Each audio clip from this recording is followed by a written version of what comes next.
I think we could call this meeting to order. Back to order.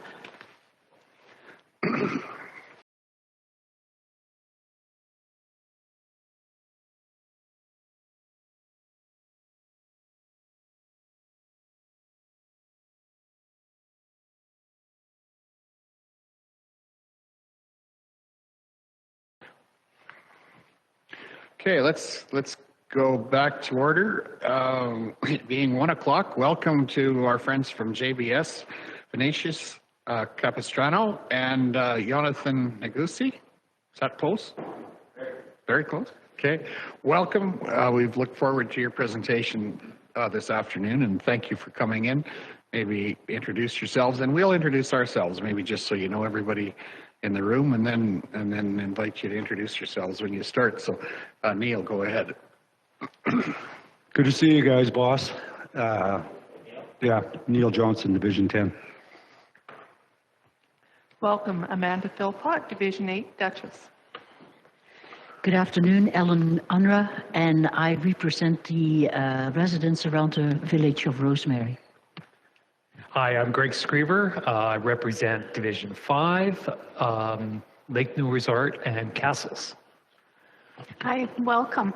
I'm Kelly Chrisman, and I'm from the west side of the county, Division 6. I'm Arno Dirksen from Division 9, the gym area. Welcome, Matt Fensky, County Administrator. Bon dia. Holly Johnson, Division 4, Scandia, Rainier, Bow City. Good afternoon. Adina Scandrip, Division 2, Tilly area. Good afternoon and welcome. I'm Dan Short from Division 1, Rolling Hills. Hello, I'm Lynette Kopp. I'm Division 3, the Patricia Millicent area. Hello, Ariana Nielsen, Executive Assistant. Hi, Sandra Stanway Brooks Bulletin. Thank you. And Mrs. Bency is joining us from Tilly. Yeah, welcome. Go ahead, gentlemen. Thank you. Welcome. Okay, first of all, thanks for having us here today. It's a really great opportunity for we discuss some opportunities we are seeing on the plant, especially related about the traffic. My name is Vinicius Capistrano.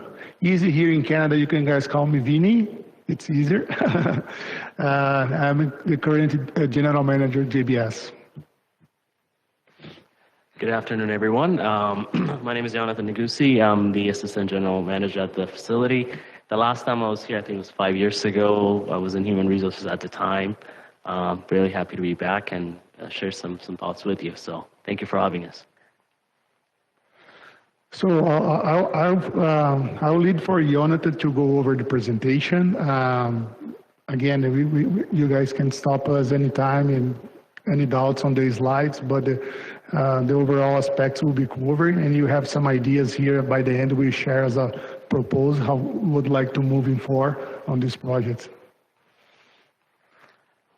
Before I get in, Arno, anything from you before we go? Or no, thank you. Okay. Again, welcome. I know there's proceedings here, Vinny, so yeah. Oh, sure. sorry. I wasn't sure if we had the hours. Again, good afternoon. So I want to share a few things with everybody here today. But before I get started, I want to formally send you all an invitation to come visit the JBS facility. It has been a few years since we had most of the councillors in the reef come visit us. I know, Arno, you were there, I think maybe 2 years ago. You visited us, done some work since then as well. So we'll be very happy to have you all. So I'd like to formally extend an invitation. Some of the items we'll be discussing today, we won't go into a lot of details. If you have any questions, I'll be happy to answer them. But I'm hoping that with a plant visit, we can deep dive into some of these areas. A lot has changed, I would say, in the last 3 to 5 years, and it'd be good to bring you up to speed. The topic for today really is traffic management, and then both Vinicius and I will talk to you a little bit about what we're seeing on some of the challenges we're seeing getting goods and moved in and out of the facility. So a little bit about the profile of the facility. We're currently harvesting about 1.1 million head of cattle a year, geez. About 4,300. That's a huge jump, eh, Vinny? Yeah.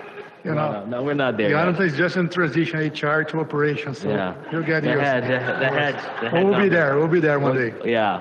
So that produces around 35,000 boxes per day. 50 to 60 loads are shipped, domestically, U.S. and international. In terms of employee demographics, we currently have about 2,900 team members, just under 3,000. Significant growth in employee population over the last 5 years. Still very mixed demographics that we're seeing coming into the community. About 120 different countries represented in the plant, 66 languages, 80 different dialects. Still a fairly very young working population that we have. Average age is 41. 67% of the workforce is families. 33% are spouses, and what that means is a third of the workforce work together, so mom and dads work together. As you all know, we do a lot of work in terms of shifting the work between the different departments, the morning shift, the afternoon shift, the 27 operation in the shipping department and the rendering department. That allows us to accommodate many different families. Another way to look at that is a third of other people that can come work in at JBS as well. So we estimate there's another 300 to 400 employable people that are possibly at home today in our community that could possibly work. So as we see the child age get older, we see some of those folks come in, and we're already seeing that in our numbers. Yeah, just cover, and this is just JBS numbers, this 2,900. Jonathan mentioned that's coming to the plant every day, but if you put all the third party and contractors that we have together, this number could go up at least 300 more. Yeah, this doesn't include night shift sanitation. About 120 to 150 people are there at any given time, and then other third parties that are coming in. But this is strictly. So that's production. That's strictly employees, yeah. Employees. There about 185, 200 are management. Out of that number, the rest are between trades and production now. In addition, we see a significant growth in family sizes as well. So we've seen a 15.7% increase in children dependents within the JBS books, and another 11.7% spousal increases. What means people are staying in our community, they're having lots of kids. So today, as we speak, there's 278 people off on some kind of parental and maternity leave. So I'm pretty sure we're leading the country in birth rates at some point. Yeah. So I'm sure we can get some funding for that from healthcare or housing or you name it. So anyway, so this topic on its own is something we can spend a lot of time discussing on, but overall, the plant is in really good shape when it comes to labor. That's not something you'd hear, as you know, from a lot of businesses, but we're crewed. We could use another 50 or 60 more people going into the summer if we can find people, but where we are today, we're operating at capacity and doing fairly well, and we appreciate the support we've received from the community over the last many years. In my previous capacity, I know we've got tremendous support from the county, from the city of Brooks, to help us bring people in and let them stay, and the numbers tell us today they're staying, so I would like to pass that on. In terms of wages, we signed a 6-year CBA contract with UFCW last year, longest contract in our history that we signed. Almost 25% overall wage increase across the board. Today, the starting rate on the production line is $21.85. The average wage is $25.65. The highest production wage is $27.70. In trades, we start with no tickets at $26.56, and it can go all the way up to $48.95 based on tickets that you hold. So most of the trades that we have are in-house, meaning that there are people we sent to school, trained, and gotten them their qualifications. So we're doing a lot of work in-house to train our own people. That has helped us, deal with the shortages when it comes to trades. Family sizes, as I mentioned earlier, the bottom graph kind of highlights where we are, but I would also highlight, if you look at the 3 children and more families at 278, 4 children and more, 149, and just under 100 families with 5+ children. So more kids, more large family sizes. So that's a growing trend that we're seeing, and we've seen over the last 5 years. So that's a little bit about the demographics and the state of the plant. If you have no questions, I'll move on. Anybody have questions? Those are impressive statistics. It's good to see. Thank you. Okay. In terms of the current situation, the main challenge we're having is as the plant is growing, population of the plant growing, production increasing, it's becoming very, very difficult to get people through shift change. So this would be particularly when the morning shift finishes and then the afternoon shift leaves. And keep in mind, we've done a lot of work during COVID to separate the shifts even further so that there's not a lot of crowding taking place in common spaces. We've added a parking lot on the fabrication side of the plant because during COVID we told everybody you can't share cars, no car sharing. So people went out and bought a lot of cars. So that meant accommodating. So we finished that parking lot in 2020 and it was operational. So with that, what we're seeing today with the growth is a high congestion during shift change, and also throughout the day, lots of bad accidents are happening, as you know. So today we have about 2,300 cars that are in and out of the parking lot during shift change. So a lot of high traffic. There's a joke at JBS that the only traffic in our community is in our parking lot. And there's certain times you want to avoid the plant, you know, so, but there's a lot of truth to it. We have around 300 trucks that come in and out of the facility. That's the trucks that bring cattle in, product leaving, supplies, vendors that are coming in and out throughout the day. So it's a 24/7 operation. So a lot of heavy traffic movement as well. And this creates, so if you're leaving the facility at shift change, it'll take you about 45 minutes to an hour to leave the parking lot. And that is,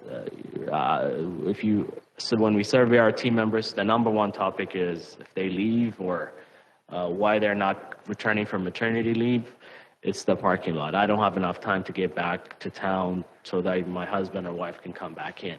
So that is it's been an ongoing issue for a while, but over the last, I would say 2-3 years with the growth that we've seen with the employee population, with more people driving, it's been expedited. We're also seeing a lot more accidents. You know, we've had accidents over the years, but it seems like we're seeing some more. Some of the data we got from the RCMP tell us there was 16 serious accidents that took place in 2021, 14 in 2022, and so far until the first quarter this year, there's been 2 accidents as well. I can tell you I've lived in this community for nearly 13 years, and there's been multiple times I had visited team members in hospital. And not all the people that get in an accident are directly related to JBS team members, a lot of traffic in that area. You know, it's a very difficult thing to witness.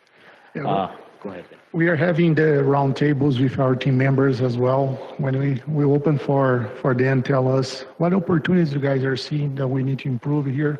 The top one that comes, you guys need to figure out the shift change park lot. So begin was the park lot. We did all the work. We built a new park lot. We changed the internal roads to facilitate, but it's really the point. It's when all this flow hit the highway one. We'll be showing here in the next couple of slides for everyone have a better idea. Some pictures, yeah. So this is what a shift change looks like towards the end of the morning shift and the start of the beginning shift. So keep in mind on the fabrication side of the plant, there's nearly around 750 or so team members per shift. So they're exchanging right at the exact same time. We're letting 700 or so people go, and then another 700 are coming back in. As soon as the fabrication team members are leaving, the harvest finishes, and we've delayed the start time on the harvest just to give them enough time to go, but there's only so much lag you can do without causing issues. And with that time, they get caught up going into trying to reach the main highway. Yeah, so just to illustrate here in this picture, you guys can see the arrow. The highway one is located here in the front of the plant. This is all the new park lot we built, so we have really nice spots and it's all pavement. And when the team members start leaving, of course, you should see even they're like trying to run in here, As well, we are seeing more cases slip, trip, and fall, especially in the winter, because they are trying to running to be one of the first to try to leave the plant. So, but yeah, no, it's really what happened. Since the first car start to back here on the stops, there's 2 stops signs until they hit the highway once. Since they start to go on the stops, and this line it's like about between 5 and 10 minutes, you see this big line, and then it stays for 45 minutes an hour. Last week you have one case, one car is not moving. When the guys tried to assess to identify what's happened, the team member was sleeping on the.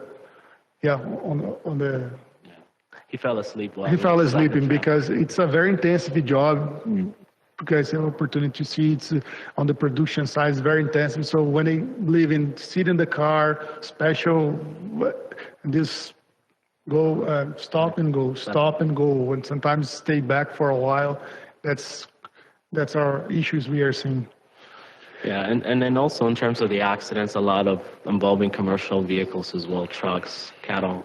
You know, there was one really horrific accident 3 years ago that involved a semi and a cattle. And from an animal welfare standpoint, one of the worst things you could see is animals being knocked on the highway. You know, it was a horrific day. You know, so the risks are still there, and some of the changes that were done on the road did help a little bit, I would say. Yeah. But it didn't eliminate some of the challenges you're seeing. Some more additional pictures.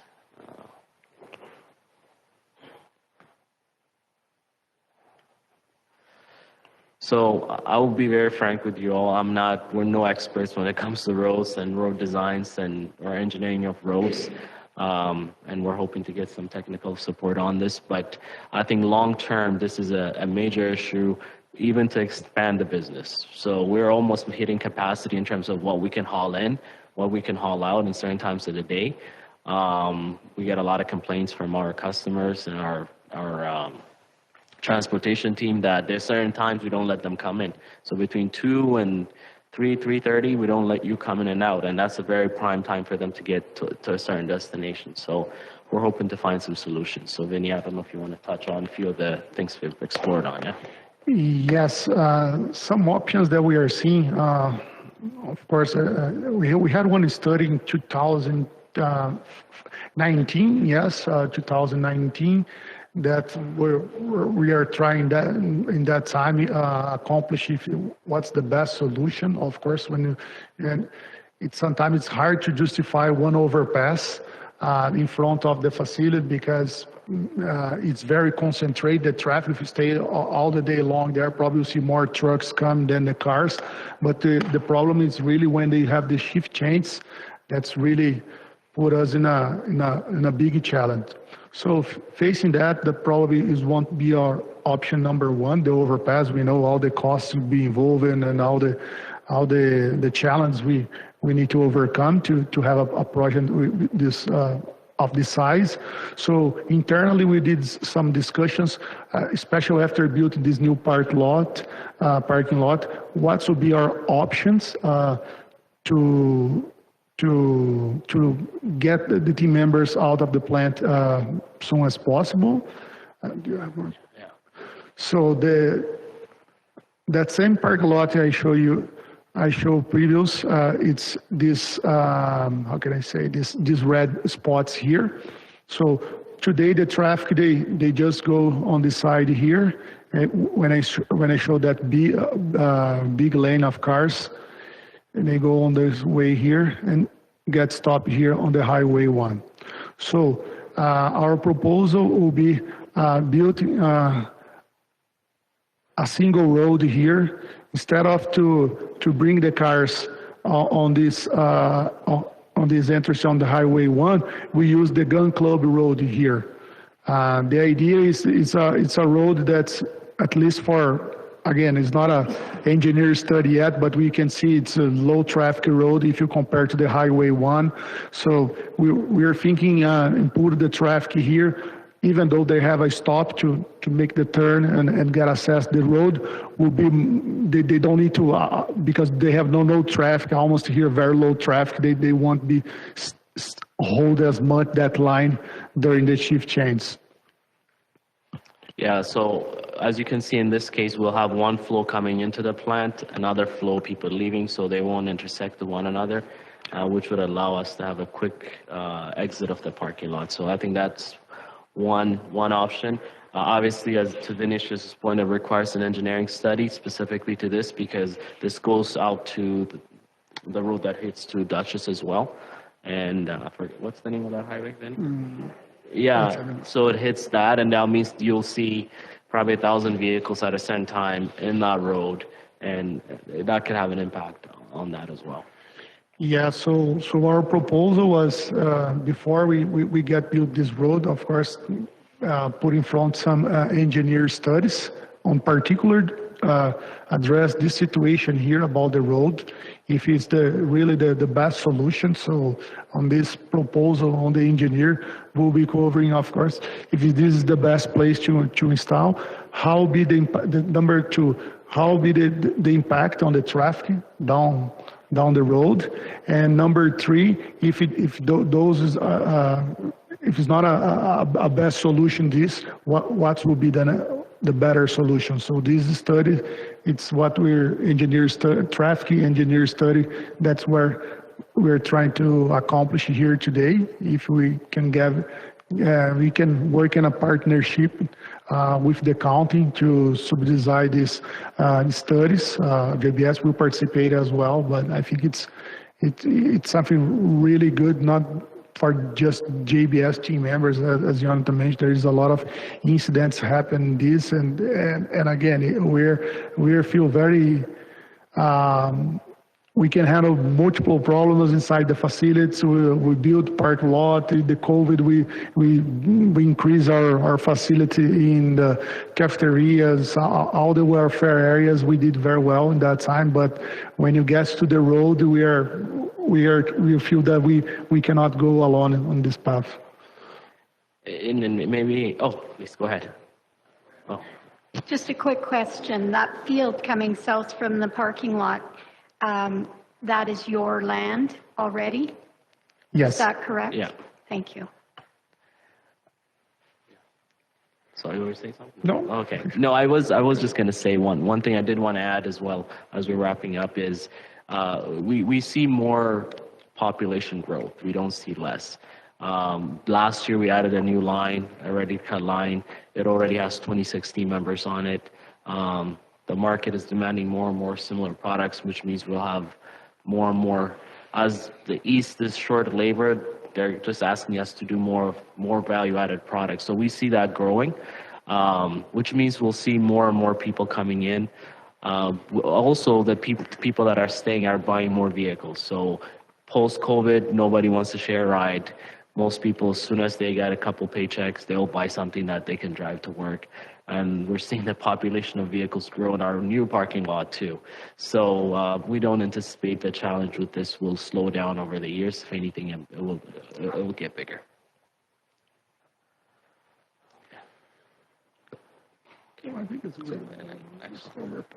Okay. That's it? That's your presentation? Yes, sir. Thank you. Thank you. Very interesting. And are there questions? I think we appreciate you coming in to talk about this today. Anybody? Dina, please, and then Greg. Excuse me. So I understand with COVID, people not wanting to share vehicles, but what about implementing some kind of carpooling incentive? Like if you carpool, if you have 4 or more people in your vehicle, you get to park closer or something like that. Is that? So we actually still run, I don't know if you know, our busing service. So we encourage a lot of our team members to bus. It's in today's gas prices and everything else, you pay about $1.50 for a ride. It's almost free, you can call it. And we encourage a lot of our team members to do that. We also have a lot of the newcomers, especially the ones that are new to the country that are temporary phone workers. They have groups that they share rides with, so we encourage that. But it's that group that we're learning eventually want to have their own vehicles. It's just it's one of those accomplishments people have when they come to Canada. So we see that, but absolutely we do encourage people to share rides. We connect people together when they first start with people that actually can give them rides as well. And we strongly recommend them to use the bus. It goes everywhere in town, so we're doing that as well.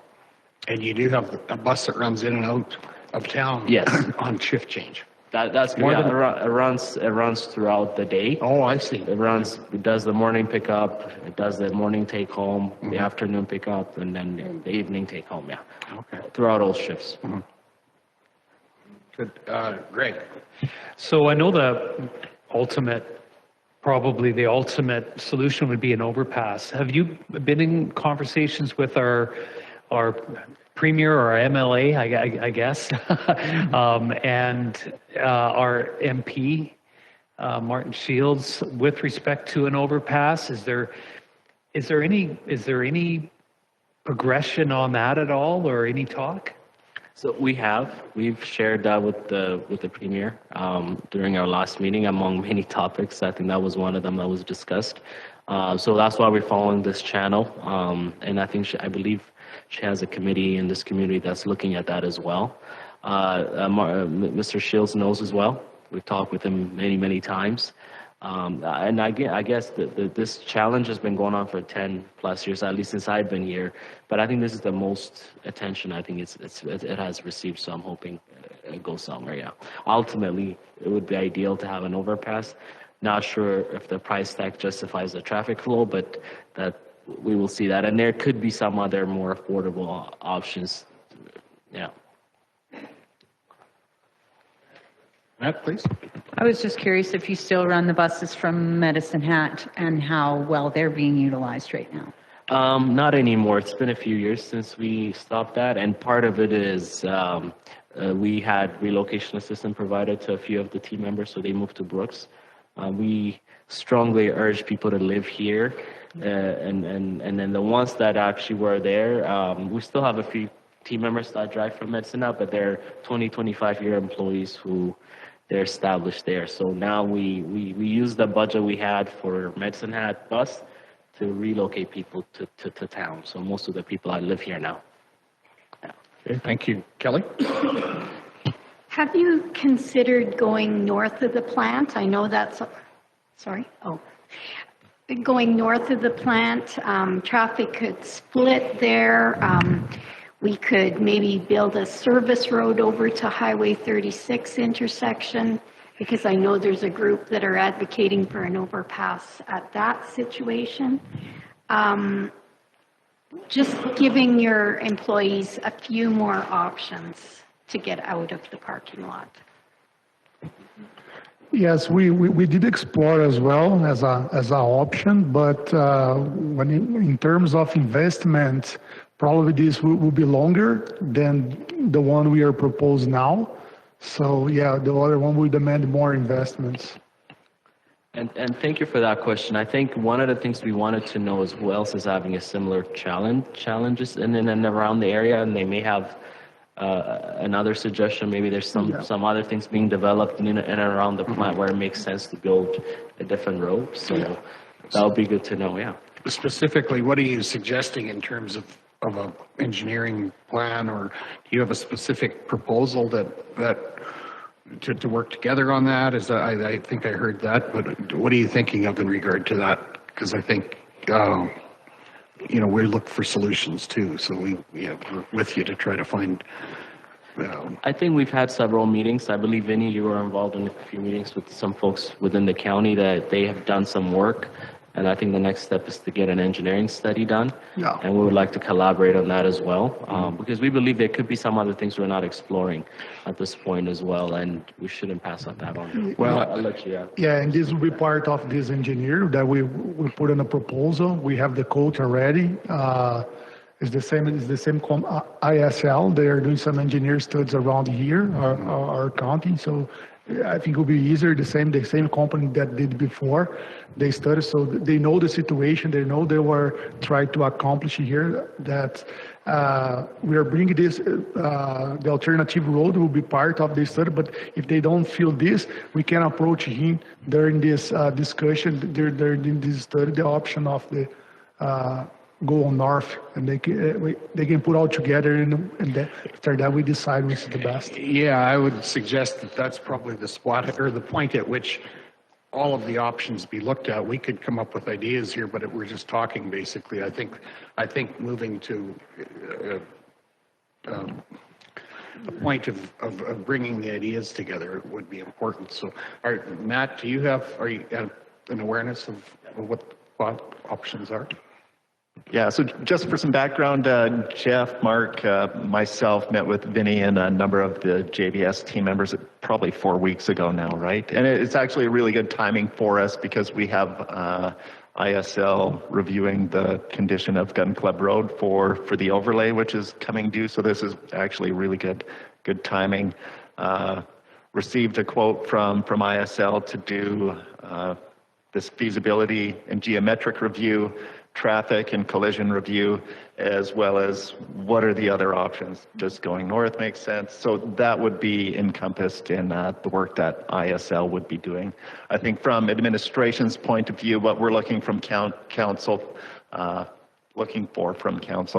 is the okay to proceed. I'm behind this. I think this makes a lot of sense.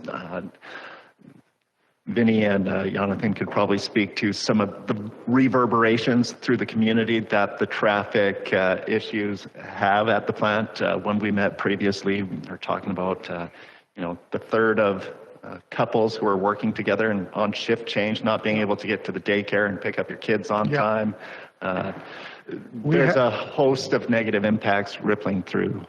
Yes, very negative in this part because we have team members that the spouse work in one shift and the husband in another, so they shift change. So usually with the team member that's working a shift, go to pick up the kid at the daycare, and because in the daycare they have a restricted time to you pick it up your kid. Depends the weather, depends of the amount of time he spent in that line. Some team members get notice from the schools, or they are not getting some team members there on the final warning. They paid like a penalty to be late, and the kids, and so they say if I can take my kids at the time, I will step out to find another job. So that's unfortunately it's bad for us here. Say we like to work here, but unfortunately, I need to accommodate the situation. Okay. Yeah, thanks, Neil. You had a question. I'm sorry. Yeah, I like this overpass or not. The new road, even if an overpass comes in, is just going to make it all that much better to clean this out. And I'm there on a regular basis. Going north just makes a quarter-mile trip into about a 10-mile trip by the time you go all the way up to the airport, back on the Dutchess Highway, or over to the 36 and back. But that's an engineering thing. But I think this is great. It would make a lot of people's lives a lot better and a lot safer too. This accident's been happening on that corner for, if I thought back, I probably remember 5 people that are dead on that corner over the last 20 years. So yeah, good idea, guys. Holly, go ahead. So if you had in the proposed one down the road to have a kind of a lane that cuts out going to the right sooner, and explain that, like in the other picture, the one you just had up, the one that would head towards Bazzano. It wouldn't be, you wouldn't have to go to the stop sign. It would be a curved lane beforehand. Yeah, is the government looking at that as an interim solution to kind of help out? Sorry, okay, that's back. This is the overpass option. During our discussion, we just presented these 2 options. I think this would be the ideal long-term solution, by far. But I don't know, but I don't think anyone is seriously looking at that option yet.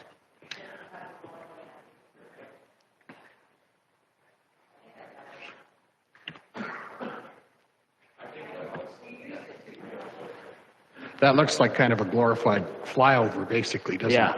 Which is with just a few more options. And realistically, getting something overhead over that highway is long term. That's not gonna happen. That was our point. And I think this group of people, it's not about kicking tires and stuff like this for very long. We want to help get things done. So I appreciate your the potential. And I think the proposal to work together with engineers and try to find a solution sounds good. But if there's other questions that we haven't addressed, we can make a decision on this later in the meeting. But I think these are good. No, I did.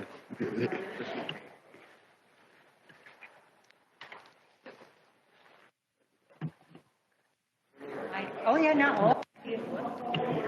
You are cutting me off. Arno. Yeah.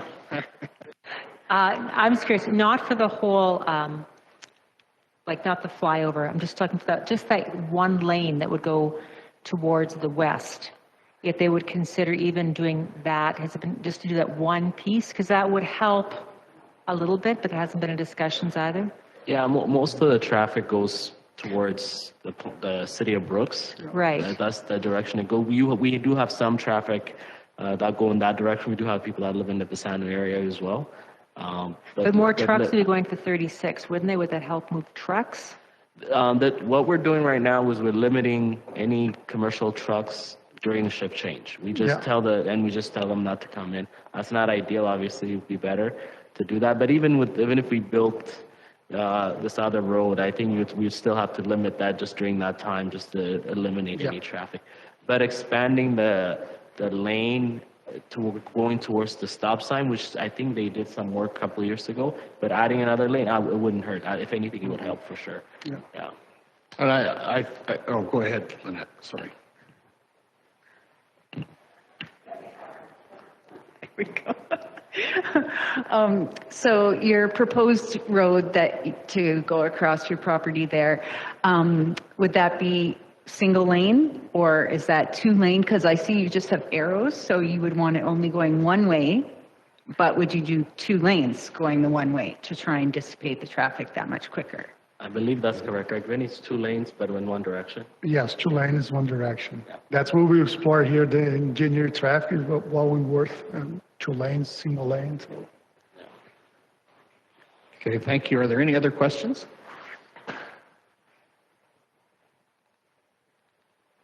Not? I think we're maxed for questions, maybe. That's great. So we have reached out to ISL for a quote on what work would look like for getting this extra piece of engineering completed while they're working on the gun club engineering as well. I'm not sure, Vinny and Jonathan, if you guys have contemplated what a partnership looks like there in terms of cost sharing, what you'd be looking for. I think there's, I'm reading general support from council for staff to work together in that engineering study, but the last thing to talk about would be dollars and cost sharing of the price tag. Yeah, my suggestion would be if you can split the cost for these initial engineer studies, and after that, whatever solution they come up will be for further discussion. But as of now, if you can subsidize 50% of the studies, would be great for us. We can come up with another 50%. Okay, thank you, Matt. Yeah, so on that point, I'll point out to council that the province recently doubled our MSI operating grant allocation, so there is 138,000 of MSI operating available. These types of plans and studies would fall under that umbrella, so if you were looking for a potential funding source, you could entertain a motion to fund pardon me, up to 50% to this study through MSI operating. The estimate is 50,000 for this study. Yes. Okay, thank you. And that's a comprehensive study that looks at all options with regard to, including merges, right? Like, I mean, one of the things that makes something like this efficient is appropriate merge lanes, so people don't have to come to a stop every time. That's a big inhibitor on traffic flow. So yeah. Kelly, please. Well, Reeve Dirksen, if you're ready for the motion, I think this is long overdue. We've been talking about this for the 10 years that I've been here as well. And I think an engineered study is long overdue. And safety, yeah, let's get on with this and let's support one of our major ratepayers in the community who support our community. So I would like to make a motion that we cost share with JBS on this engineered study through MSI operating. Okay, thank you. Are there any further questions? Ready for the question?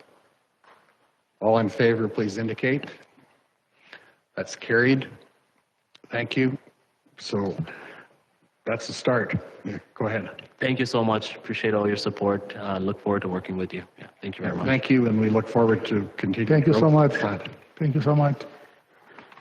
And Thanks as for I coming. said in my opening, our offer still stands for a visit, and we hope to have all of you on site and have some I'm going to exciting things suggest to share with you. that you collaborate with staff to set up a date or a series of dates where we find one that's mutually acceptable, and we plan to do that as a group. I think that's a good idea. Excellent. That'll be great. Follow up, yeah. Thank you. I think 3 of us are coming to visit you tomorrow. Okay, Polly and I are Yeah, coming we have a tomorrow. couple coming, yes. that'll be great. Okay. Thank you.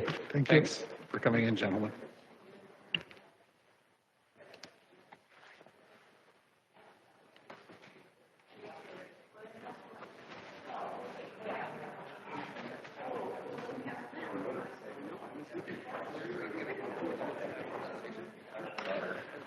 You're right.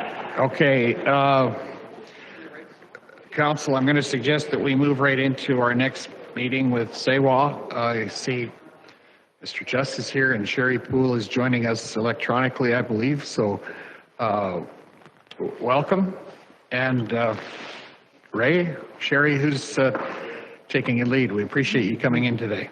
Well, I'd just like to express how it's always a pleasure to be here sitting in the crosshairs. And now Sherry's here to answer all the hard questions. I'm just window dressing, which is probably a pretty good indication of how desperate we've become. But I think, Sherry, have you got something to open with? Thank you for inviting us. Very happy to be here. I apologize. I didn't quite make the distance, so I am on remote.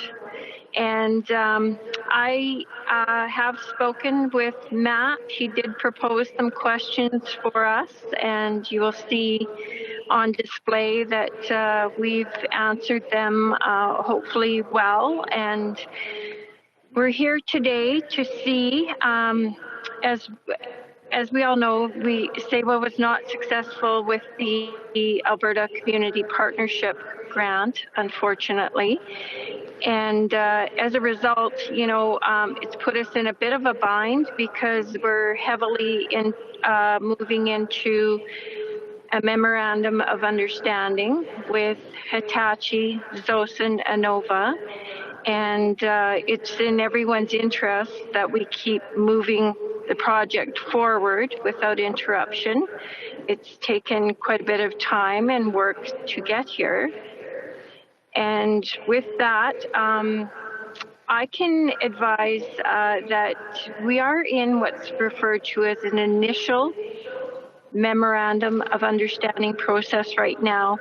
That is a preliminary process, and next we anticipate that we would like to go into the detailed memorandum of understanding where we would define risk and responsibilities, and what that stage is being referred to as phase 2, and it will take us into the joint development agreement where the negotiations really begin for the project.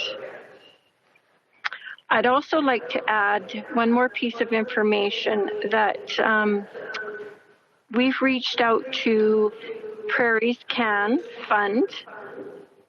And for those that may not be familiar with it, it is formerly was Invest Alberta, now has been renamed as Prairies Can. And this particular fund is designed to drive investment attraction and job creation.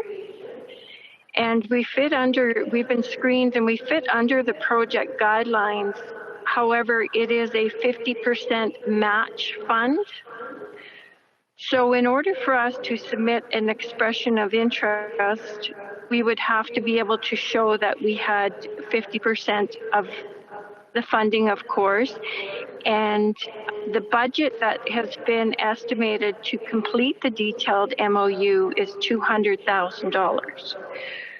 So in order to move forward with that funding application, we would have to look for funding support in the amount of $100,000.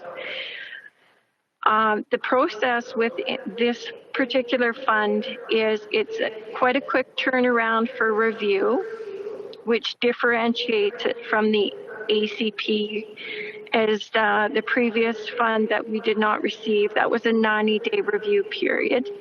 And this one would be a 30-day turnaround. So with that in mind, we're here today to discuss an innovative way to,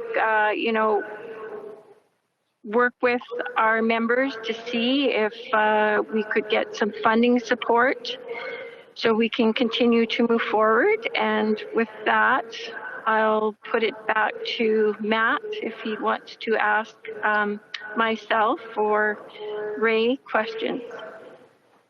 Thank you, Matt. Matt's got no questions. Does anyone else on council have questions or comments? Ray, you've got some more comments. Yes, if I could please. So, yeah. So I guess one of the questions that's been there all along, like 15 years now, is why? Why in general, and why would the county and hopefully the city or the other local municipalities support this project? And there's the direct benefits. It produces job creation and revenue creation for the area. There's environmental benefits, and it eliminates the accumulation of large quantities of putrefying garbage in mountains around the province. But one thing that's kind of come to the fore lately is the threat of competition for landfill space for industrial landfill space. And this is not an industrial landfill that accepts municipal waste. It's a municipal landfill that accepts industrial waste. And if it's going to continue to have room long-term for household garbage, you cannot fill that space up with industrial garbage. So you don't want to be all of a sudden out of a landfill in 20 years. So SEWA is the solution to that situation as well, in that it would essentially free up 90% of the footprint of the landfill for higher value, less environmentally impacting wastes that have no place else to go. It's a little bit timely. I was pulling my hair out it's short, but there is hair there. For the last month or so, when relating to this grant failure, and also with Varma, like we've been plugging away, and I guess we should have hired some lobbyists and some promoters, because their profile has been huge, and this is pretty impressive for if you go online and look them up. They've only been in existence for 2 years, and the people they're partnering on technology have only been around for 4 years, and they have no projects completed, and there's no details on the technology, so we really don't know what they're competing with. But one of the reasons our process took so long is one of the steps was to identify the technologies that are out there and the technologies that work, and confine our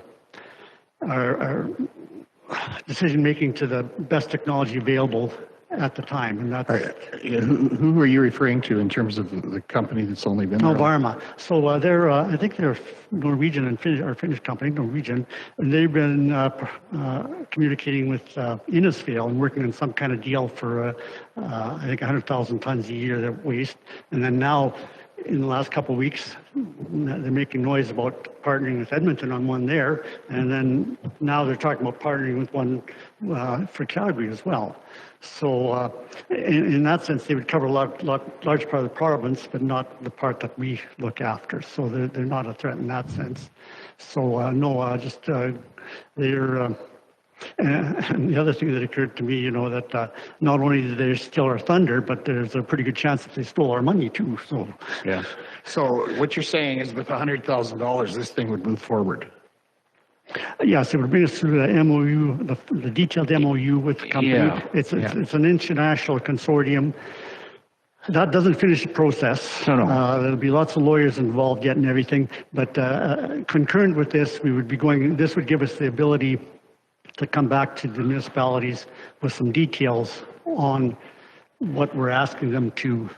In terms of risk reward, dynamic and. Yeah, like the bottom line is how much per ton is going to be across the scale. Yeah. Now, just because we're not paying anything at the landfill right now, other than our per capita, doesn't mean it's going in that landfill for free. Running a landfill is very expensive. I think when I was there, it was about $60,000 a month just for the operating cost at the landfill, and then you've got your long-term costs, which fortunately are fairly well covered. So, really, the question for us today as a council is: are we interested in ponying up $100,000 to move this thing forward to the next phase? Am I hearing that right, Lynette, and then Neil, please. Are you just asking us for money, or have you approached somebody else as well? Okay, so this has come up with the City of Brooks Council as well. So if this were to move ahead with municipality support, I would be hoping both the city and the county would participate, and I'm fairly confident they would. Ideally, just the Bazzano, Rosemary, Duchess, and also are part of the program, and one way or the other, whether directly or through New Regional Solid Waste, they have an opportunity to assist here. It's just, personally, I've never been as confident about this project as I was within the last year once we chose a proponent to move ahead with it, and that actually did give us a lot of credibility with Canadian Infrastructure Bank and FCM, and so we have started looking at funding options to move it forward because, no doubt about it, it's a very, very expensive project. But there's one in Canada, been here long-term, a new one in Canada a couple of years ago that's already oversubscribed, 100 of them in the States, 100 or hundreds in Europe, and in Asia, who knows? So it's not pie in the sky like a lot of these proposals are. Thanks, Ray. Neil? Yeah, just one question, Ray. Can you just walk us through, it's 50,000 each, that gets the MOU started. Are we just walking into another 100,000 in 6 months, another 200,000 in 6 months? What's the timeline here? Because in my short time on Saywalk, it's been just apply for grants, and now they're cut off. I could probably where's the end game here? Okay. If you don't mind, I could speak to that. Go ahead, sure. Once we've established the detailed memorandum of understanding, we've already approached FCM, as Ray has said, and they have informed us that they're happy to receive a grant receive an application for a large sum of money that will take this project through to the end. They said that the requirement was that we had an MOU established with the HZI, and that is what puts us in a position that they would fund this further.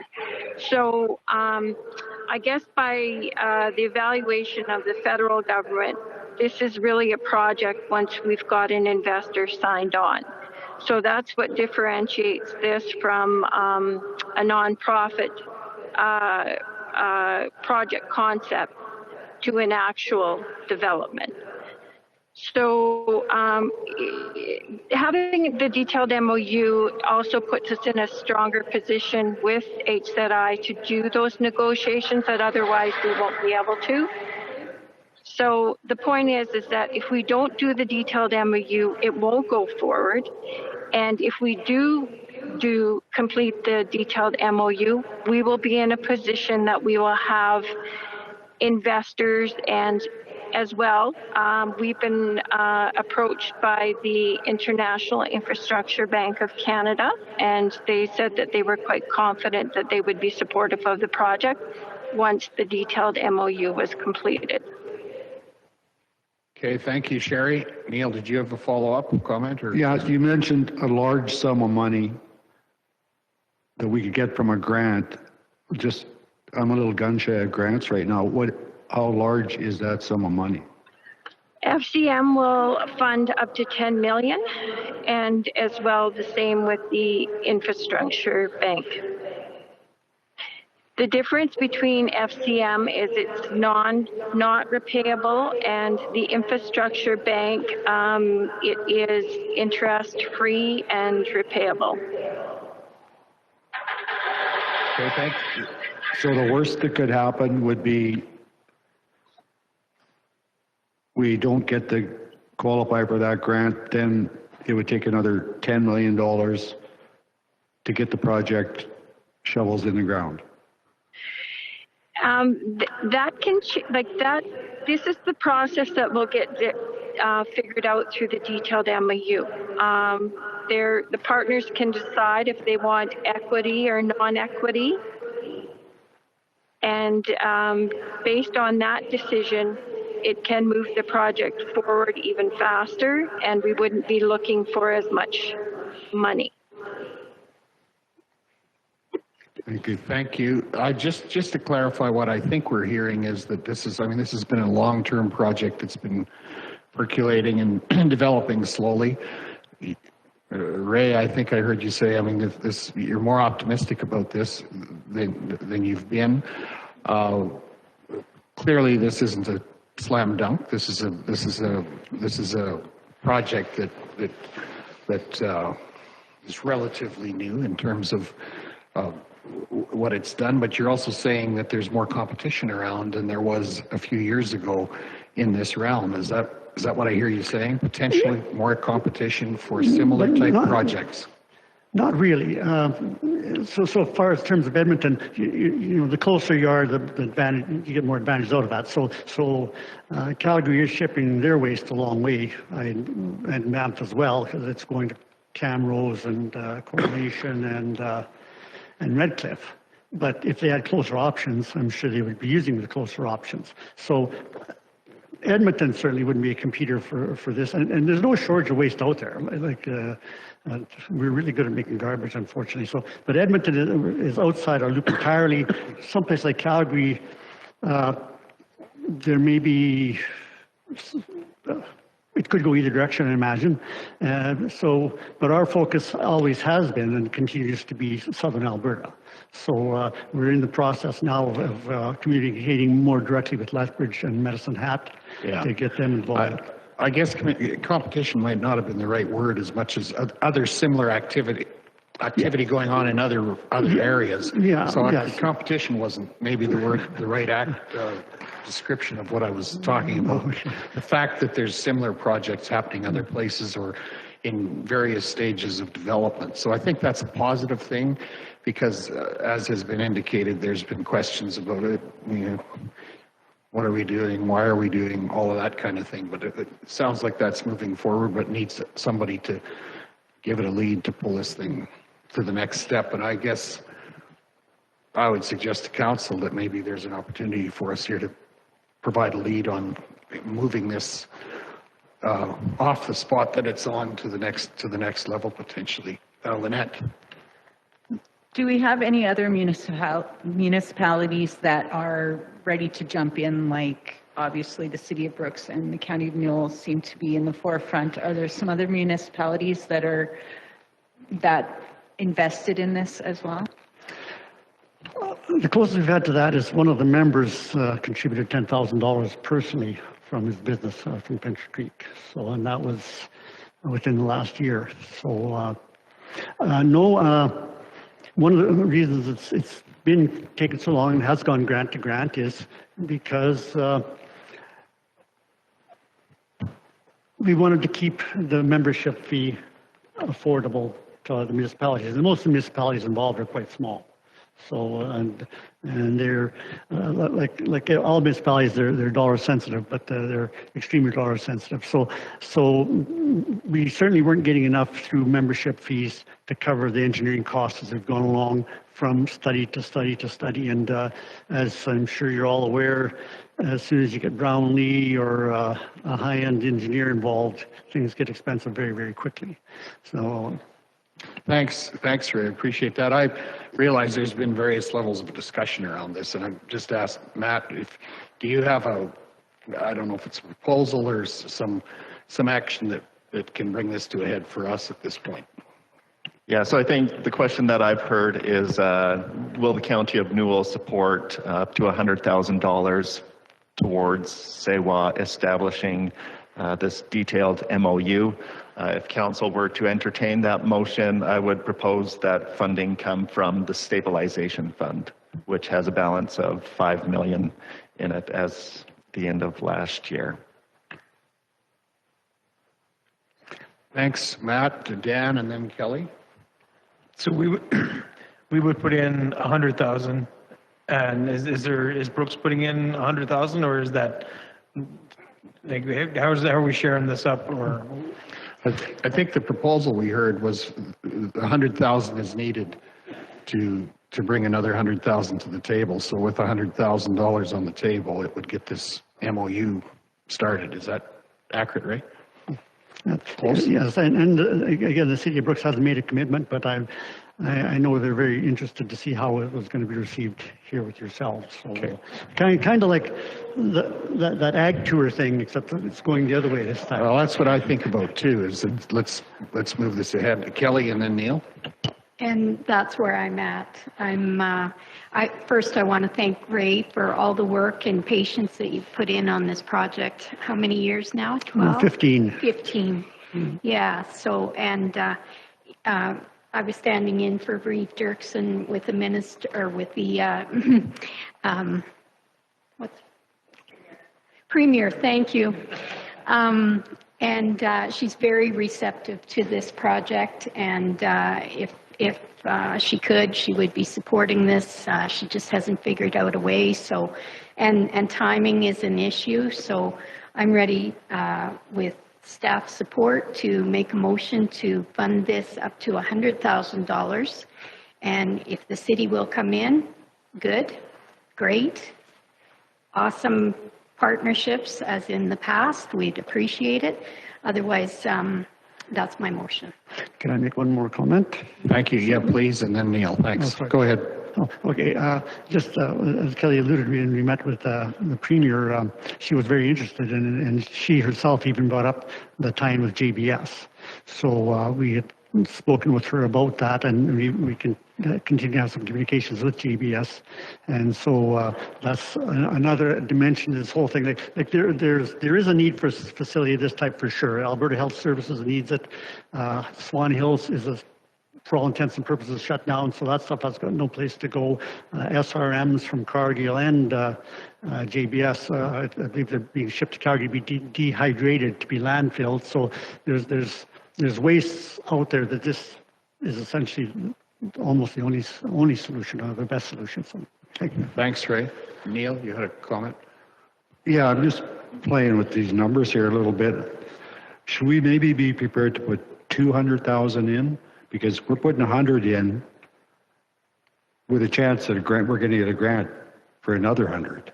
If that grant doesn't come through, are we behind it enough to put in 100,000 each, the town and the county? I'm gun shy on these grants. Yeah, after this. I guess the question related to that would be what's the delay time for the other 100,000? 30 days. Sherry or Ray, do you have an answer to that? The review period. 30 days.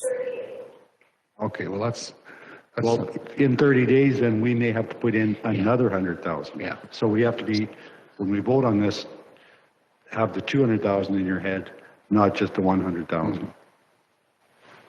it's a good point, yeah. That's, if I could back this up, so that's why my motion is to a maximum of 100,000, and then if the city covers the balance, we're in. Yep. If the grant goes south. And if the city comes in at 100,000, 50-50, we're in at 50,000. Is that a condition of your motion? That So my motion was to a maximum of 100,000.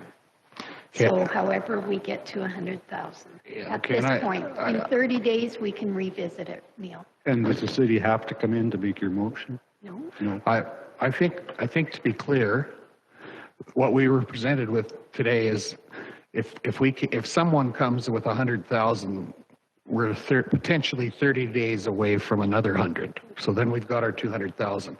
I understood this motion to be up to 100,000, understanding in the context of a few other things that we've done recently, where other municipalities came in to share the costs, and our contribution was reduced. And I also heard, I think that's a reasonable and important thing to consider, is that if the grant doesn't come through, we want to see this thing go ahead so we can revisit the... We're either going to spend $50,000 if the city comes in, or we're going to spend $200,000 if the city doesn't, and the grant doesn't come through.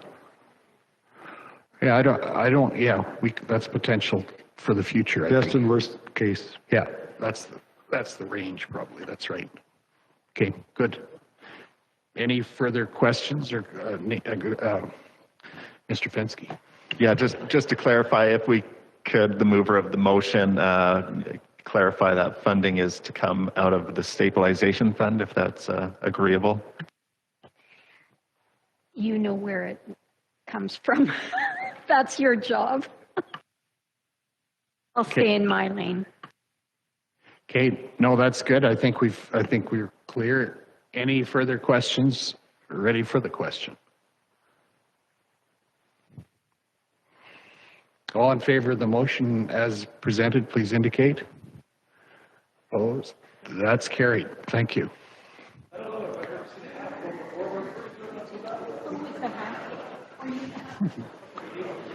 There's squeaking.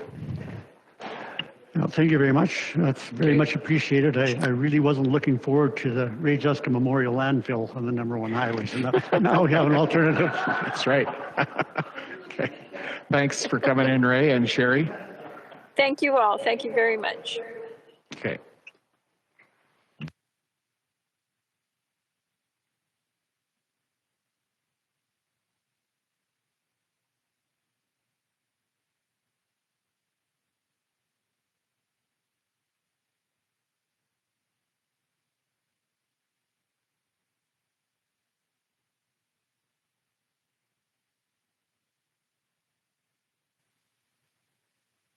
Let's move to agenda item 10.4, the recreation facility funding request from the Cassils Community Center.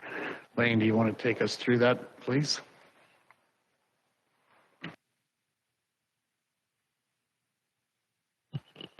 So back again for more discussion on recreation funding. The Cassils Community Hall Association has submitted a request. What they're wanting to do is proceed with funding the paving of their parking lot. And that particular application would qualify for up to 50% in accordance with your policy. So it's a question of whether or not council is prepared to approve their funding request up to $82,950. Okay, thank you, Lane. Matt, you've got some comments? Yeah, I'm just curious how the community group figures this falls into a facility life extension and not a new asset build. They've never had a paved parking lot out there before. And these are the things I want council to be thinking of as we bring that policy back for updates. What are you comfortable calling a new asset, and what are you comfortable putting into a facility life extension? Because this one seems like a stretch to me. Thanks. Lane or Holly? The explanation that was given to me was that a paved parking lot is going to reduce the amount of mud and everything else that gets tracked into the facility. It's going to increase the usage that is made of the facility, which is going to increase their revenues, reduce their expenses overall.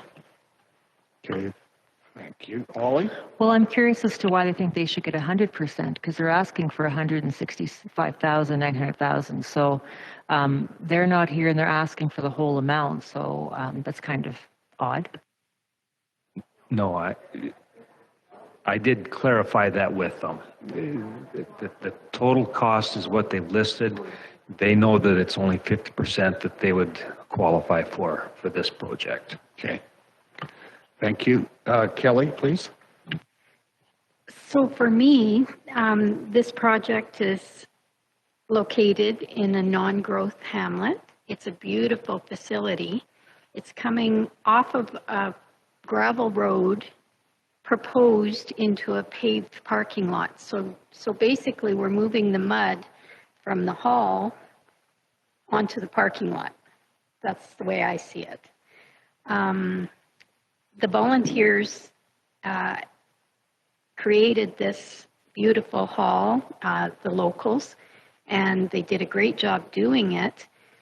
My question is a paved parking lot a recreation upgrade? Like, to me, that's infrastructure, not recreation. Okay, thank you. Neil? The only bylaws or things that are kind of, I guess, in by golly around here are recreation halls, what we're going to do with them. I'm for them all.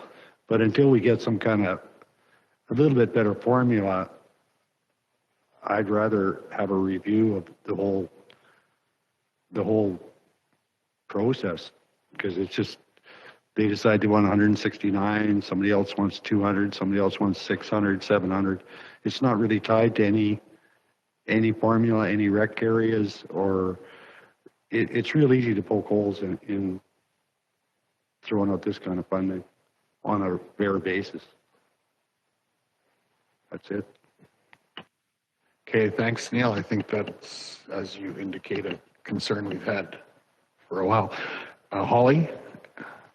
I think we're going to see more funding from what I've heard, given that I heard complaints from ratepayers that the money that was given to the pathway, there was no paperwork done, there was no application form. So I think we're going to see more coming forward asking for more funding, because if they figure if you're going to fund a pathway, well, you should fund lots of stuff. So I think we're going to see more coming forward.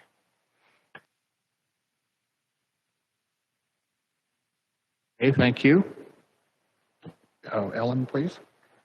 If this was considered a new application or a new project, if you will, how much % would they qualify for?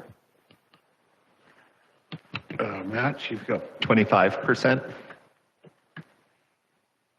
Okay. Lynette, did you have? Okay.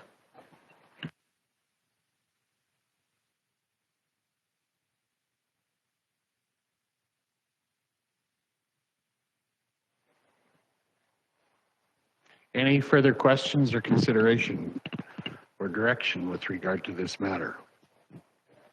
Yeah, Mr. Shirley. Just a comment. If people keep coming, if we start getting into a major influx of requests for recreation funding, I mean, that's what the money's there for, and I'm fully on board with creating new facilities that are needed or repairing ones that are there. But I really like that point that this parking lot's not a recreation facility, it's infrastructure. So yeah, I'm not really on board with donating the 50% of this one. At max, I would go with the 25%, but I still feel like this is infrastructure, not recreation. Okay, thank you.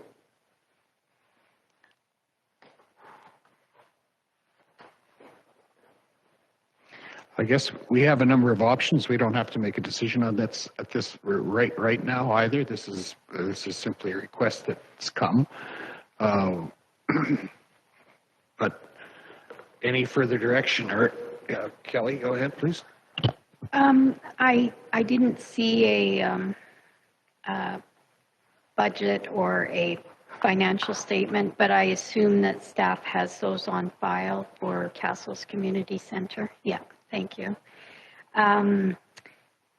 Do we have an infrastructure fund, Matt, if we were to entertain this? And before I give up the mic, it would be great if we could get into policy that these types of requests come one time a year when we're creating the budget. So a budget friendly request from an organization within the county, say in September when all other budgets need to come in, then we have 6 months to consider them, get them into the budget at a minimum. Even 2 years out would be ideal, but I didn't know that the Cassils Hall was entertaining or needing a paved parking lot. So, and here it is. We're being asked for a substantial $82,000 to spend recreation dollars on infrastructure, in my opinion. Right, Matt, you've got a comment, and then Neil. Yeah, I like the idea of collecting the requests as they come in. Maybe one of the considerations when we revisit the policy is, requests for funding of large projects that are received in year, we collect and we deliberate them at budget time. I think you do want to keep the door wide open for volunteers to be able to do the application work when it's convenient for them. But if it's not an emergent or urgent item that needs to be funded right away, we collect them through the year and then we consider them as part of the overall budget process. One of the big challenges has always been getting visibility 5, 10, 15 years out for recreation facilities. What's coming due? What ice plant's going to fail next? Who needs a floor replaced? Who needs windows replaced? Whatever it is. And I think the more we work with our valuable volunteer groups to build those long-term plans out, the better situated council will be to see all of the competing priorities and choose the ones that give the best return on investment. Thanks, Matt. Appreciate that. Neil? Yeah, I really like that idea because and there's a little bit of truth to what Holly said. I got it at the post office from somebody from Cassils. That probably may not have come in if we didn't do the pathway. And to stop them from coming in every month, a different one, to gather them for a year and then sit down and see what we have to deal with, at least puts a little bit of order into this thing. Otherwise, we're just making random decisions. And with them halls and all rec facilities, we should be able to demand or ask for usage numbers. Like the only usage numbers I've ever gotten is for the Tilly Hall. And I can't justify, and neither can any of you guys, the money that went to that hall. And if they're like that all over the place, which they probably aren't, but maybe they are, you're into hundreds of thousands of dollars a year just thrown out the window. So usage is a huge number for me and that's it. Okay, thanks, Neil. Holly? So I think we have to look at two things. One is communities and value of community and people's mental health and connectedness and all those things. So usage numbers are a part of it, but I think it speaks to a larger issue in that this policy is still fairly new. I was part of that group that helped put this together. We're missing from a true definition of urgent, right? Like I think it needs some rework and some discussions. As we're playing with it now, we're finding we have a few more problems. And bring it all together at 1 year, once a year was something that was brought up at the initial discussions. I actually brought that up, and it was thought it wasn't needed at that point in time. It was better to have it come all year round. So it just shows how when things go, you figure out what works the best, and it just needs to be worked again. We're learning as we go. Okay, thank you. Greg, please. I know some of the requests that we've been getting have been touted as emergent. And I think those requests that are emergency type requests need to come out throughout the year rather than at just one time a year because they're emergency, right? So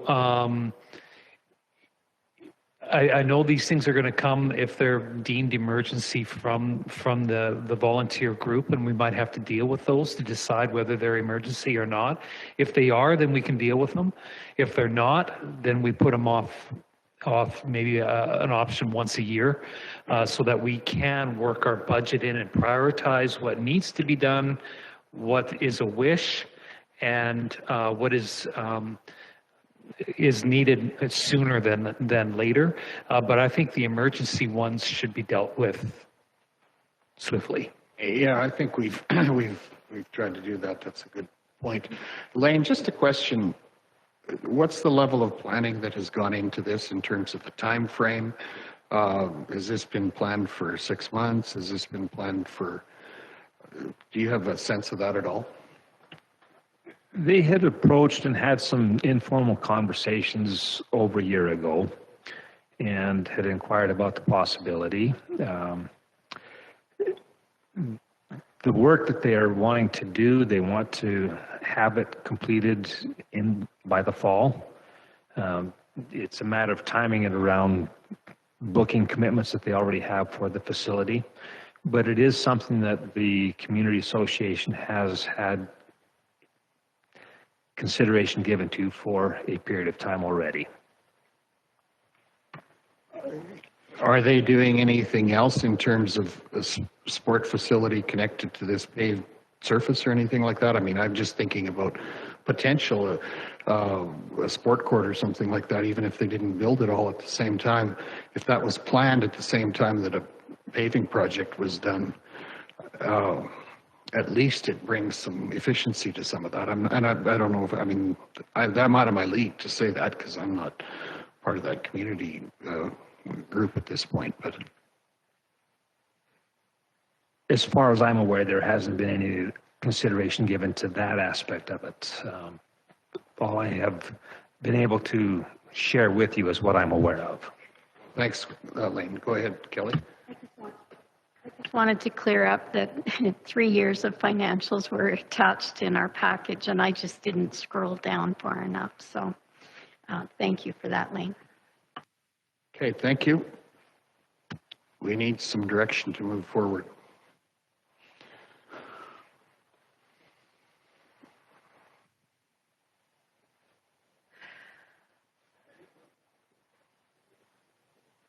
Neil? What kind of direction? Because I will make a motion that we review. I like the idea once a year, unless Holly can convince me otherwise, except for emergent. I think Matt had an idea in relation to that. Yeah, go ahead, Matt. Yeah, my recommendation would be if this is a project that council supports and you want to see executed this year on the timelines proposed by the Cassils community group, great group out there, that you entertain the project as a new asset funded at 25% from the recreation fund. If you would like to collect the information and debate it as part of our budget process this fall, knowing that that's going to delay the project, but for consideration as potentially a 2024 project that you would accept as information and refer it to the budget process. Okay, thank you. So, yeah, that's clear. Any direction? Well, I would make a motion with the second half of your number 2. Where it gets referred to next fall to budget time with all the rest. Okay, we've got a motion on the table. Amanda, did you have comments. Yeah, just clarification, Matt. Why is it coming in at 50% as opposed to new projects at 25? Well, I'll be honest. If I'm a volunteer, I'm going to try and get it into whichever category is going to land the highest percent share funded from the county. So, and that's one of the things I think we're going to experience with the policy over time is there will be a tendency to shoot high and see if you can get there. Over time, as we update the policy, it should become clearer and clearer over time what type of project fits in which of the buckets. As Councillor Johnson mentioned, it is a new policy. We're learning as we go, and it's valuable to receive these applications and kind of put it through the policy test. Okay, thanks, Matt. Greg? So what's, if this were an infrastructure type of request, what is the procedure on that? I'll just shut it down as an infrastructure. The infrastructure fund is for county-owned infrastructure. So our roads, our bridges, a community group parking lot, I guess you could potentially consider if it was on county-owned land that you have leased to a community group. Otherwise, the infrastructure fund is, the balance looks healthy, but I'll share the numbers I shared with Reeve Dirksen this morning. I took our oldest 20 bridges that we've got on the books. On average, those bridges, from 1950 to 1970, whatever year, are on the books at an average cost of about $3,000. We'll compare that with the most recent 20 bridges we replaced, which cost you on average $340,000. So we do have a healthy balance in the infrastructure fund. We're right around 100% of the accumulated amortization saved away. So those $3,000 bridges, we've got the $3,000, but we had to spend $340. And that's real math. I think those are pretty important numbers for us to consider in terms of the dynamic of what we deal with from a financing or a funding perspective as a municipal government group. That's pretty significant. Okay, we've got a motion on the floor. Dan, please. What's that motion again exactly? The motion was that we tabled, that we refer this project to the next budgeting discussion at the end of towards the fall, right? Yeah. Yeah, you've got it, Ariana. Thumbs up, that's good. Ready for the question? All in favor, please indicate. Okay, that's carried. Thank you. Holly, please. So we're going to continue to receive grant applications coming forward. So do we want to look at bringing that policy forward again, or just put it out there? We're going to start, thinking about September, or just give it some thought till next committee of the whole. What's the thinking? Matt, you've got a comment to that. Yeah, so unless council directs otherwise, administration was planning on bringing that policy to the July committee of the whole meeting. Yeah, you're tuned in. Okay, something to look forward to. We're good. Okay, thank you. Thanks, Lane. What's next here? Policy review, item number 10.6, right? Go ahead, Lane, please. So this is a policy that, like many others, has been on the books for a while, needs to be updated to reflect the current situation. The whole idea behind the policy is to just make sure that we are being completely open and transparent when it comes to all in any council meetings. What we're recommending is an update of the policy to ensure that we are using all available means that we have access to get information out about the meeting schedule. If there's some additional revisions that you would like to see other than those that have been included, we're certainly open to that. Prepared to take any questions or commence the discussion with council at this time. Thanks, Lane. Are there questions?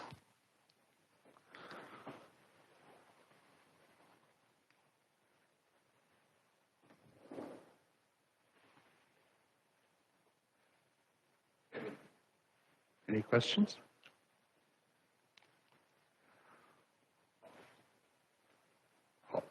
Holly, please.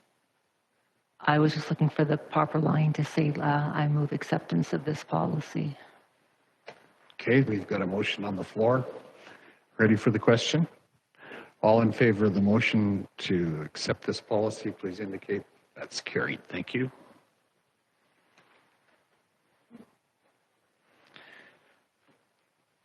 Moving to item number 10.7, our 2022 annual report. Ariana, you've got some comments for us on that?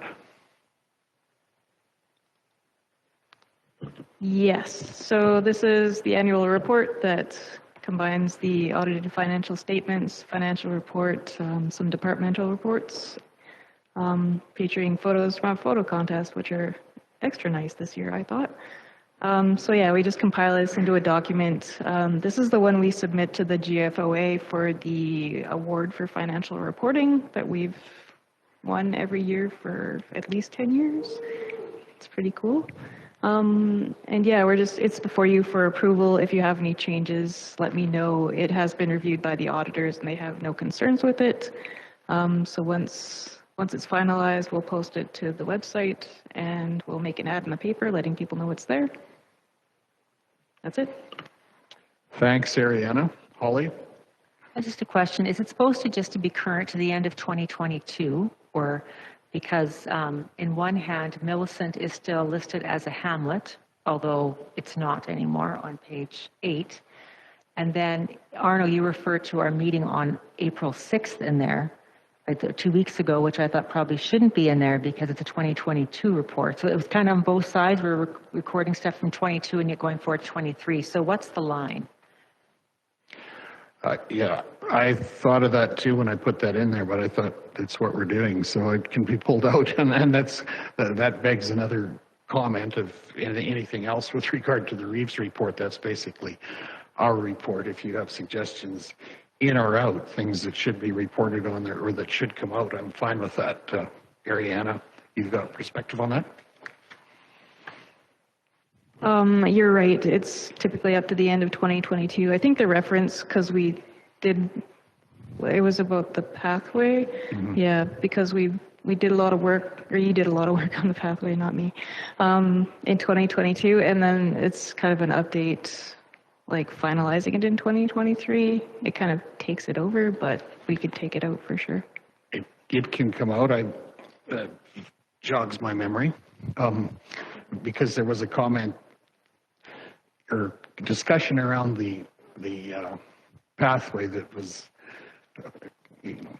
extremely dated relative to the current situation that we're in. So I thought, well, nobody's going to read this till today or till after it's released. Why not update some of that if we know where that's going? But it can come out. As far as I'm concerned, it just dates everything. You know, I mean, it's up to council. I'm not set on it being in or out. Other than I like it when we put stuff out that's somewhat current. Go ahead. The only other thing was you have the same sentence in Arno's report twice. About we continue to live stream regular MPC and council meetings. That is recorded in 2 different places in his.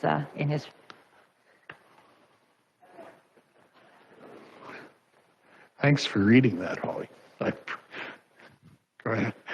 Yeah. Do you have direction with regard to that, Kelly, please?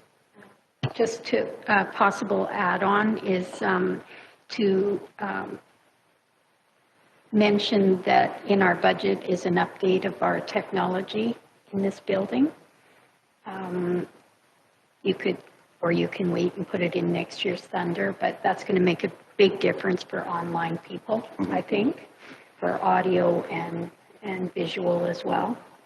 But again, it's not here yet, so maybe next year. Yeah, it is budgeted for. We can add a sentence in there that says we're contemplating an upgrade to our technology in-house technology to accommodate clear communication with online participants. You could also put a plug in for Newell Connect if you chose to, because that's our online means of communication right now. Not to mention inviting people into council meetings could be an option as well. Sure, we can update that. That sounds good. Yeah.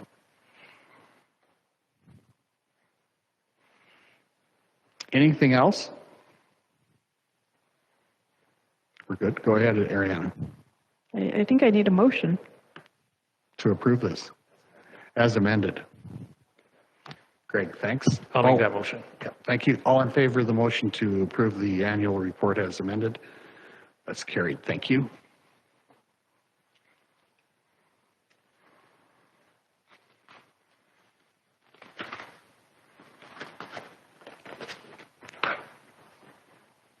Pardon me. No. I'm not in the photo contest. Let's move on to item 10.8, pardon me. Alcoma School 100-year anniversary celebration. Looking for people to flip pancakes and adjust sausages, right? Oops.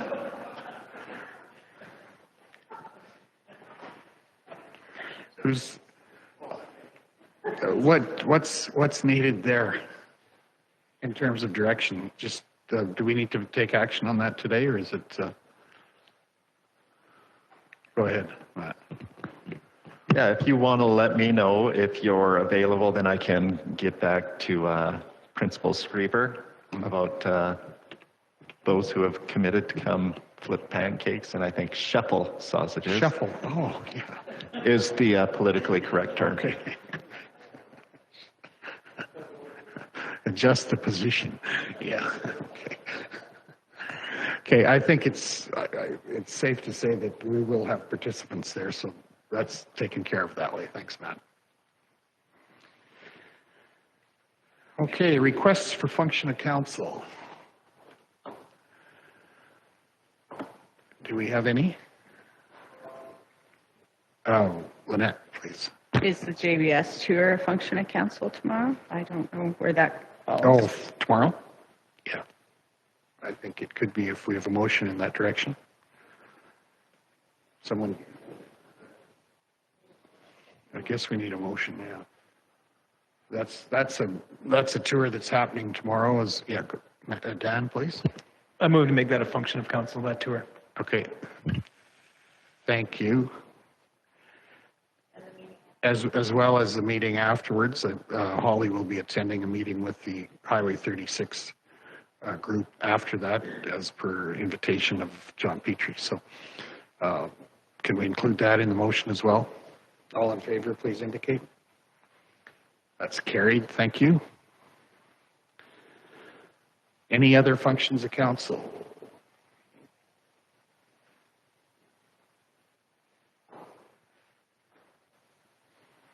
Seeing none, we'll move to committee reports. We have 3 committee reports printed and presented. And are there any questions about or comments with regard to the 3 committee reports already presented? Yes, there are 2 additional tickets for the Citizen and Junior Citizen of the Year available if anyone is interested or willing to attend. They'll be here, so you can let me know if you're able to use them or have someone that could.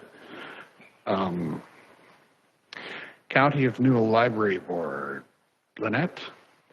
Yep, that's me. Well, actually, I've got 3 of them on there. So really not too much to report other than saying that the provincial, through the budget, we saw that the province ponied up with a little more money for libraries. So that has made everyone happy in the county so far. We haven't fully went through our disbursement yet to make that finalized, but I'm sure they're all adjusting their budgets accordingly. And so short grass as well, same thing. And then Mule Recycling is also my other committee, and we are going to have a booth at the trade show. So that was about all to report there. Okay, thanks. Lynette, any questions around that? Seeing none, Neil Regional Services Corporation. I don't know where you want me to start. We're talking about the issue that we're dealing with right now with the landfill. Yeah, Neil Regional Services as well. Oh, that's not me. No. Yes. I wasn't able to attend that meeting, so I have more to comment if you had anything, Ellen. Actually, Cole has always reported on everything, and there's nothing new to report. Okay, thank you. Greg, Joint Services. Okay, I'm going to need some help from the other couple people that were there. Okay, so we had a delegation. MLA Tani Yao was there. He's the Parliamentary Secretary for Rural Health. We thought we were going to be getting a presentation from him. He was actually there to grill us on some questions that we have. We weren't really prepared for questions, so we were scrambling in our heads trying to come up with things to ask. So it was in regards to recruitment of nurses, doctors and nurses in our rural settings. What equipment we needed. There was some talk about nurse practitioners and how they would work in our rural situations. How RPAP is working in our area, and they had some questions about that.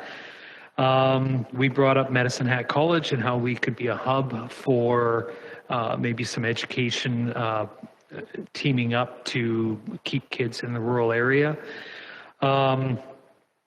And I was quite surprised that we, in our region here, we were their last stop. So I think pretty well everything has been said, and we were kind of an add-on. We were, I was pretty disappointed with them meeting. If it was really important to them, they would have showed up rather than being in their cars.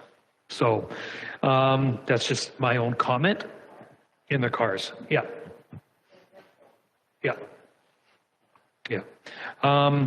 We also had a delegation from Global Village. It was a request for money in regards to a production that's being done by Roger Plant and the Global Village to, and the others may have a better explanation of this, but it's in regards to getting a video out there, a production video that would be aired on TV or in the different mediums to highlight our area. This is the Global Village is pretty excited about it, and they just want our joint services to be a part of it, and have asked for some money. Now, we needed some financial statements and a budget from them, so it got put off until we received that. So it'll be reviewed probably this next joint services. Anything you guys, Kelly or Neil, that you want to add to that? Okay, so what's that? The ask, if I have. I can share with you, they asked for $25,000. They asked, or they advised that they received a grant for $155,000, and they're approaching JBS for $35,000. So the ask of our municipalities is $25,000. A couple places that we asked for information, and it was a little bit skewed or not certain yet is how it's going to be, where it's going to be published, the production.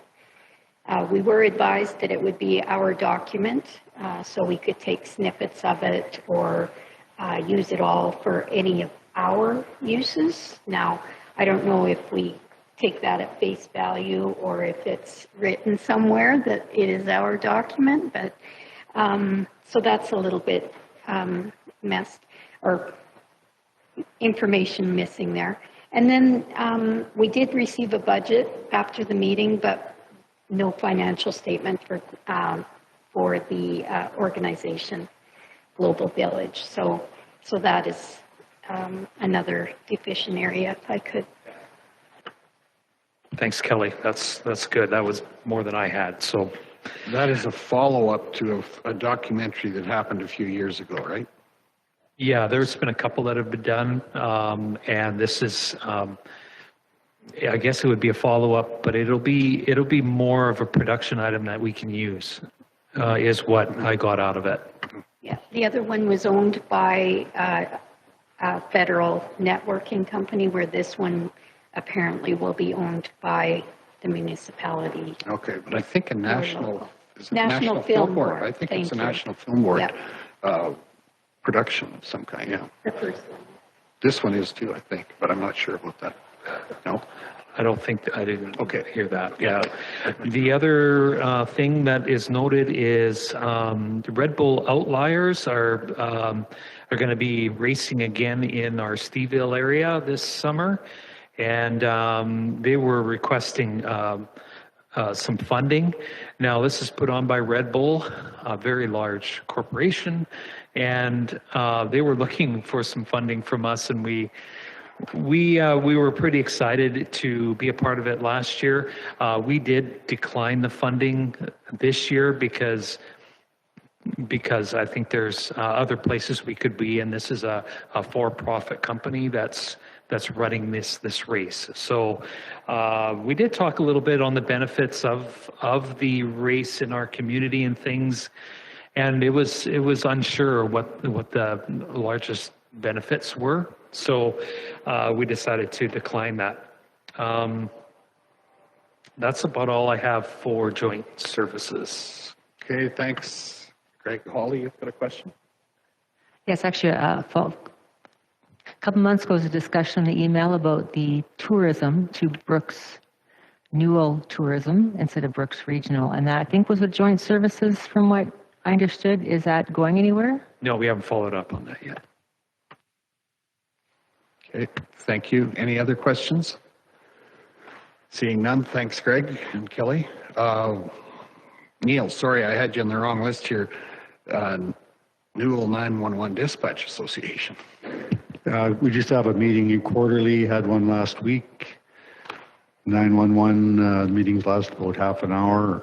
They're under budget on everything. And Stuart was there, gave his counter report, and that's all there is to report. All good. Good, all safe. Good response time? Hmm? Good response time, yeah. Good. Kelly, go ahead.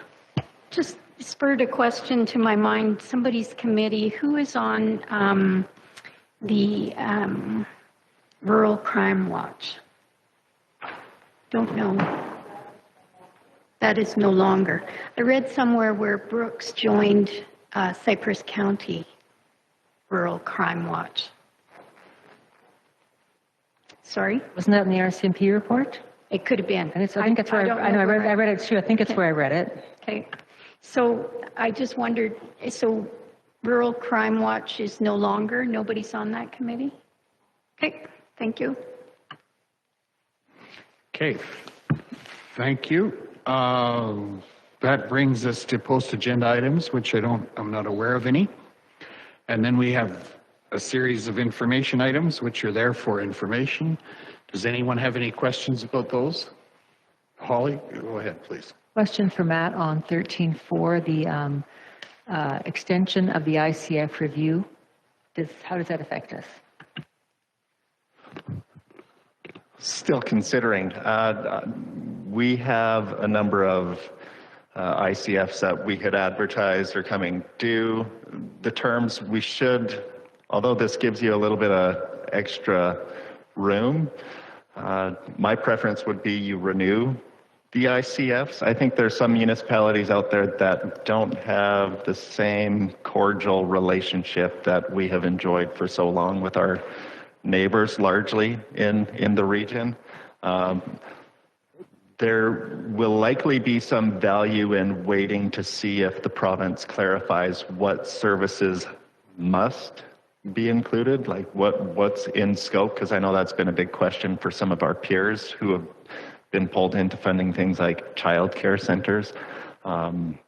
So administration is going to continue preparing for those updates, but I think we'll likely wait for that list of services because that might be worth waiting for, inform the conversation. But the ICFs have been working quite well, I think, in the region.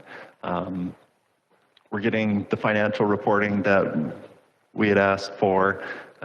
We're beginning to see some of the usage statistics, some movement in that direction. I know the city has put some work into trying to collect more usage out of the rec facilities, but it's a good news story when they punt a deadline for you because it gives you a little more flexibility. If there's other priorities that come up, we can push off the ICF renewals. Okay, thanks, Matt. Any other questions with reference to the information items? Seeing none, I'm going to suggest we go on camera at 2:55. 5 minutes. Is that right? Do I need a motion for that? That works. Yeah. Let's take it. Okay. Yeah. Hey, someone make a motion that we go on camera? Amanda, all in favor? It's carried. Thanks.